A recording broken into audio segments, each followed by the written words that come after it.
সারা জাগানো আদ্দিন হাসপাতাল নিয়ে সর্বশেষ যে পরিস্থিতি তাতে দেখা যাচ্ছে হাসপাতালের লাইসেন্স বাতিলের কারণ নেই।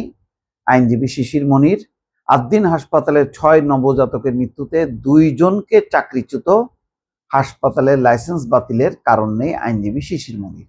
বোঝা যাচ্ছে আইনজীবী শিশির মনির এই কেসটা অর্থাৎ আদ্দিন হাসপাতালের পক্ষে তিনি একটা আইনি সাপোর্ট দিচ্ছেন এবং সেই বক্তব্য দিচ্ছেন। কিন্তু তদন্ত রিপোর্ট কি বলে? তদন্ত রিপোর্ট বলছে যে এই হাসপাতাল ভবন চিকিৎসার জন্য উপযোগী না।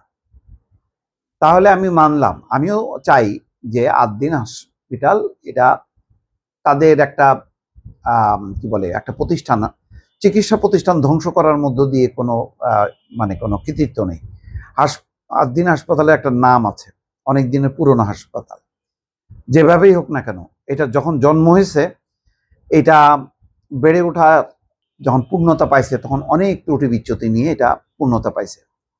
তো এখন এই যেই ত্রুটি বিচ্যুতিগুলি, এইটার ব্যাপারে শক্তভাবে এটা দমন করতে হবে, শোকজের উত্তর দিতে হবে, গভর্নমেন্ট যেটা বলছে উত্তর দিতে হবে, নাহলে লাইসেন্স বাতিল হবে। এবং এটা স্বাস্থ্য উপযোগী করার জন্য কিভাবে করা যায় এটা নিয়ে স্বাস্থ্য মন্ত্রণালয় সহ একটা নিরপেক্ষ একটা বিশেষজ্ঞ কমিটি করা দরকার। যে এই হাসপাতালটা যদি তারা চালু রাখতে চায় তাহলে এটাকে এইভাবে সংস্কার করতে হবে, তার ফ্যাসিলিটিসগুলি এই থাকতে হবে।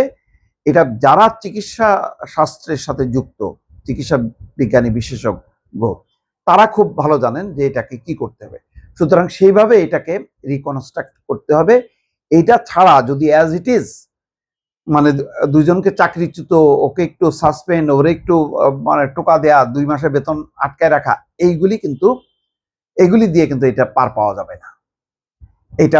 এটা এমনভাবে এই সংস্কার করতে হবে, এমনভাবে এটা রিভিল করতে হবে যাতে এটা দৃষ্টান্ত হয় এবং শুধু আদ্দিন হাসপাতাল না, সারা দেশের চিকিৎসা কেন্দ্রগুলোকে ঢেলে সাজাতে হবে এবং কঠোর নিয়মের মধ্যে নিয়ে আসতে হবে।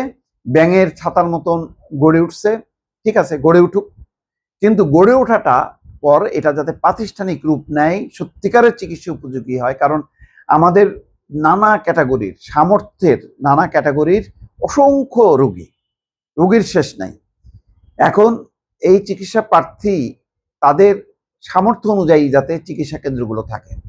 সবার পক্ষে স্কয়ার, ল্যাবিড, এভারকেয়ার হসপিটালে যাওয়া সম্ভব না। তাহলে যাতে স্বল্প আয়ের, মধ্যম আয়ের এবং উচ্চ আয়ের নানা ক্যাটাগরিতে যেই হাসপাতালগুলো, প্রত্যেকটা হাসপাতালের যাতে ন্যূনতম একটা চিকিৎসার বন্দোবস্ত থাকে সেটা নিশ্চিত করতে হবে। তো সুতরাং হাসপাতালের লাইসেন্স বাতিলের কারণ নাই, এটা আমি মানি, বাতিল। কিন্তু যদি তারা ফেল করে নির্দিষ্ট একটা টাইম ফ্রেম দিতে হবে যে এই টাইমের মধ্যে এই সংশোধনগুলো করতে হবে। যদি তারা ফেল করে তখন লাইসেন্স বাতিল করতে হবে। মানে স্বাস্থ্য মন্ত্রণালয় তো নিজেরা হাসপাতাল তৈরি করবে না, তারা কি করবে? মনিটরিংটা করবে। ওই মনিটরিংটাই হয় না, স্বাস্থ্য অধিদপ্তর সেই মনিটরিংগুলি করে না। এখন তাদেরকে সেই কাজটা করতে হবে।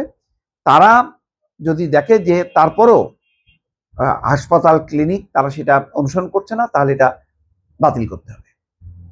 এটা হলো মোদ্দা কথা। আর আদ্দিন হাসপাতালের ব্যাপারে আমার ব্যক্তিগত মত, এইটাকে চিকিৎসা উপযোগী করা, কারণ এদের একটা নিজস্ব কাঠামো যেহেতু আছে, ডাক্তার আছে, নার্স আছে, চিকিৎসার সরঞ্জাম আছে। সুতরাং এটাকে ডিস্ট্রয় না করে, এটাকে বন্ধ না করে, এটাকে আবার রিভিল করে চিকিৎসা উপযোগী করা খুবই প্রয়োজন এবং এটা ইমিডিয়েট এটা সম্পাদন করতে হবে। তার একটা পরিকল্পনাটা একদম ওপেনলি হাসপাতাল কর্তৃপক্ষ জনসমক্ষে প্রকাশ করতে পারে বা স্বাস্থ্য মন্ত্রণালয়ের কাছে তাদেরকে এটা পেশ করে সেই অনুযায়ী গড়ে তুলতে হবে। এটাই হচ্ছে শেষ কথা, দর্শক।